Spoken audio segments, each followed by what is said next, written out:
Hello बच्चों, आप सभी को टैलेंट इंस्टीट्यूट में स्वागत है। ड्यू सुल का important notes BA programme BA honours third semester second year political science का है। एक्चुअली ये है बीए ऑनर्स का, ठीक है। पॉलिटिकल साइंस है, जो कि है perspective on public administration. Okay, कौन सा भाई? पर्सपेक्टिव ऑन पब्लिक एडमिनिस्ट्रेशन का है, जो कल पेपर होने वाला है इनका। तो क्वेश्चन है, लोक प्रशासन की परिभाषा दीजिए। आधुनिक काल में इस विद्या शाखा को किस प्रकार विकास हुआ? ओके, तो इसके बारे में हम लोग देखेंगे। तो जो भी बच्चे अभी तक ये चैनल को सब्सक्राइब नहीं किए हैं, वो प्लीज़ चैनल को सब्सक्राइब कर लें आगे के हेल्प के लिए, और वीडियो को ज़्यादा से ज़्यादा अपने दोस्तों में शेयर करें ताकि उनको भी पता चले और वो भी आके अपना प्रिपरेशन रखे इस चैनल के थ्रू। ओके बच्चों, और फर्स्ट ईयर के भी बच्चे के साथ आप लोग वीडियो को शेयर कर दें, क्योंकि फर्स्ट ईयर के बच्चों को बहुत सारा क्वेश्चन है। अपने चैनल पे ड्यू सोल के प्लेलिस्ट में जाए, अपना चेक कर लें। ओके, चलिए इसका आंसर देखते हैं। तो देखिए, ये रहा क्वेश्चन आप लोग को। लोक प्रशासन की परिभाषा दीजिए।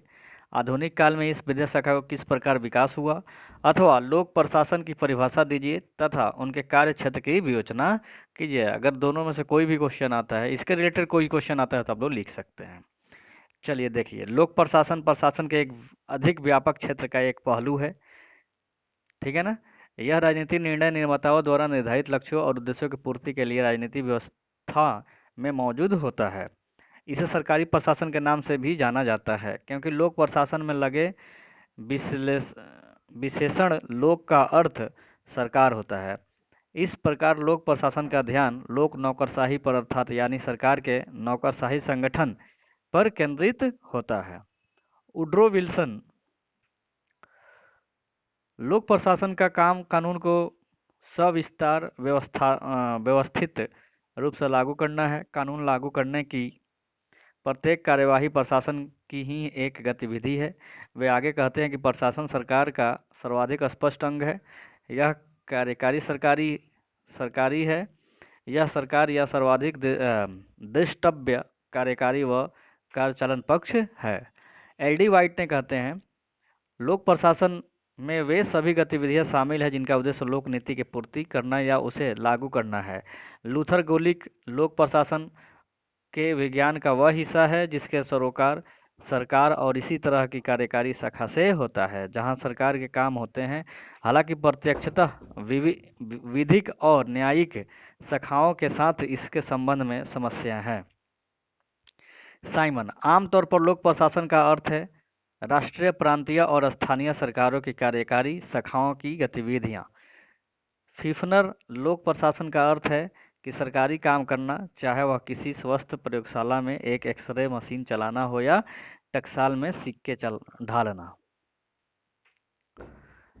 एम अस्थनास्वामी एम रत्नास्वामी जब प्रशासन कहते हैं कि जब प्रशासन का संबंध एक राज्य अथवा नगर निगम व जिला बोर्ड जैसे लघुतर राजनीतिक संस्थाओं के मामलों से होता है, तो यह लोक प्रशासन कहलाता है।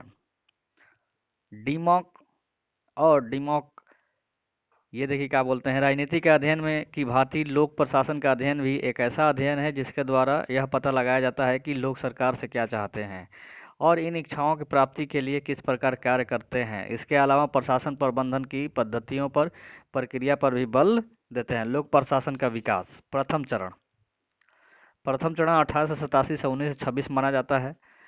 एक विषय के रूप में लोक प्रशासन का जन्म 1887 में अमेरिका के प्रिंसटन यूनिवर्सिटी में राजनीति के तत्कालीन प्राध्यापक उड्रो विल्सन को इस शास्त्र का जनक माना जाता है। उन्होंने 1887 में प्रकाशित अपने लेख प्रशासन का अध्ययन में राजनीति और प्रशासन को अलग अलग बताते हुए कहा कि एक संविधान का निर्माण सरल है, पर इसे चलाना बड़ा कठिन है। उन्होंने इसे चलाने क्षेत्र के अध्ययन पर बल दिया, जो स्पष्टतः प्रशासन ही है। सन 1887 में विल्सन के लेख के प्रशासन के साथ वास्तव में एक ऐसे नए युग का जन्म हुआ जिसमें धीरे धीरे लोक प्रशासन अध्ययन के एक नए क्षेत्र के रूप में विकसित हुआ।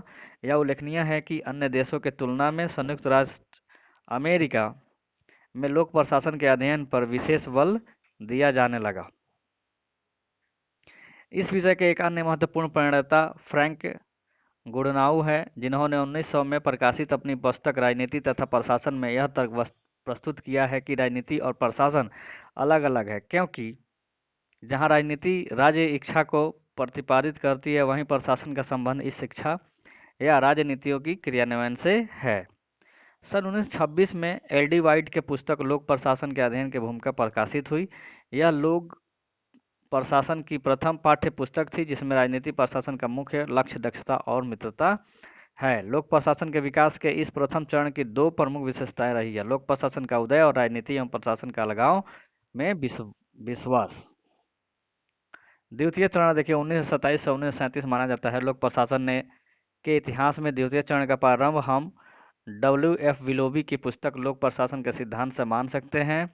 विलोबी ने यह प्रतिपादित किया कि लोक प्रशासन में अनेक सिद्धांत हैं जिनको क्रियान्वित करने से लोक प्रशासन को सुधारा जा सकता है।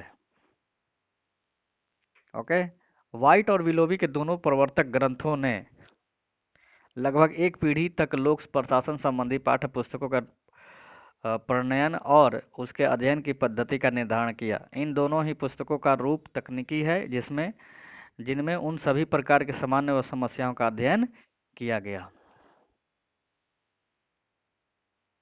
जिन्हें पोस्ट कॉर्प शब्द से समाहित किया जा सकता है। यह दोनों ही प्रवर्तक ग्रंथ इस मान्यता पर आधारित है कि लोक प्रशासन को राजनीति से पृथक और स्वतंत्र होना चाहिए तथा इसके सिद्धांत को मोटे तौर पर सहज की पहचान और परिभाषित किया जा सकता है। तृतीय चरण 1938-1947 तक माना जाता है। अब प्रशासन में सिद्धांतों को चुनौती देने का युग प्रारंभ हुआ। सन 1938 से 1947 तक का चरण लोक प्रशासन के क्षेत्र में विध्वंसकारी अधिक रहा। सन 1938 में चेस्टर बर्नार्ड की कार्यपालिका के कार्य नामक पुस्तक प्रकाशित हुई, जिसमें प्रशासन के किसी भी सिद्धांत का वर्णन नहीं किया गया है। सन 1946 में हावर्ड ने अपने एक लेख में लोक प्रशासन के तथाकथित सिद्धांतों को नकारते हुए उन्हें मुहावरों की संज्ञा दी। लगभग एक साल बाद ही साइमन की पुस्तक प्रशासकीय व्यवहार प्रकाशित हुई। यह सिद्ध किया गया कि प्रशासन में सिद्धांत नाम की कोई चीज नहीं है। चतुर्थ चरण 1948 से 1970 तक को करते हैं। चौथा चरण इस रूप में क्रांतिकारी अथवा संकट काल का रहा कि लोक प्रशासन जिन जिन उपलब्धियों को गीत गा रहा था, उन सभी को बेकार ठहरा दिया गया। हॉवर्ड साइमन ने जो युक्ति संगत आलोचना की, उसके फलस्वरूप सिद्धांतवादी विचारधारा अविश्वसनीय प्रतीक होने लगी। इसलिए 1948 से 1970 के चरण को लोक प्रशासन के स्वरूप की संकट अवस्था कहा गया। इस युग में लोकसभा प्रशासन ने मोटे तौर पर दो रास्ते अपनाए। प्रथम, कुछ विद्वान राजनीति शास्त्र के अंतर्गत आए। द्वितीय, लोक प्रशासन के विकल्प की खोज हुई जो विद्वान राजनीति शास्त्र की अंतर्गत आए। उनका तर्क था कि लोक प्रशासन राजनीति से निकला है और उसका अंग है। लोक प्रशासन सौतेलेपन और अकेलेपन का अनुभव करने लगा। लोक प्रशासन के लिए विकल्प की खोज हुई, वह था प्रशासनिक विज्ञान। लोक प्रशासन, व्यापार, प्रबंध आदि ने मिलकर प्रशासनिक विज्ञान की नींव डाली। यह तर्क प्रस्तुत किया गया कि प्रशासन तो प्रशासन ही है, चाहे वह निजी क्षेत्र में हो या सार्वजनिक क्षेत्र में। पांचवा चरण आता है 1970 से लेकर अब तक। चतुर्थ चरण की आलोचना आलोचना आलोचनाओं और पर्यालोचनाओं और चुनौतियों ने कुल मिलाकर लोक प्रशासन का भला किया। लोक प्रशासन का अध्ययन बहुचर्चित हो गया, नए नए दृष्टिकोण विकसित हुए और फलस्वरूप लोक प्रशासन बहुमुखी प्रगति के मार्ग पर बढ़ने लगा। अर्थशास्त्र, समाजशास्त्र, मानव शास्त्र, मनोविज्ञान आदि विभिन्न शास्त्रों के विद्वान और इसके अध्ययन में रुचि ले रहे थे। इन विभिन्न अध्ययनों और प्रयत्नों के फलस्वरूप लोक प्रशासन अंतर्विषयीय बन गया और आज यह एक तथ्य है कि समाजशास्त्रों में आदि कोई विषय सबसे अधिक अंतर्विषयीय है तो वह लोक प्रशासन ही है। इससे लोक प्रशासन में वैज्ञानिक स्वरूप का विकास हुआ। लोक प्रशासन के क्षेत्र का विस्तार होता गया और तुलनात्मक लोक प्रशासन तथा विकास प्रशासन का प्रादुर्भाव हुआ। परंपरागत दृष्टिकोण की अपर्याप्तता, अनुसंधान के नए उपकरणों और नवीन धारणाओं के उदय, नवीन सामाजिक संदर्भ, अंतर्राष्ट्रीय निर्भरता आदि ने तुलनात्मक लोक प्रशासन का जन्म दिया और उसे आगे बढ़ाया। लोक प्रशासन के स्वरूप पर गंभीर प्रभाव पड़ा। तो ये रहा बच्चों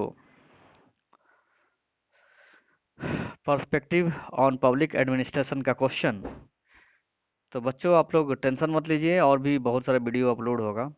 रात देर रात तक हो जाएगा।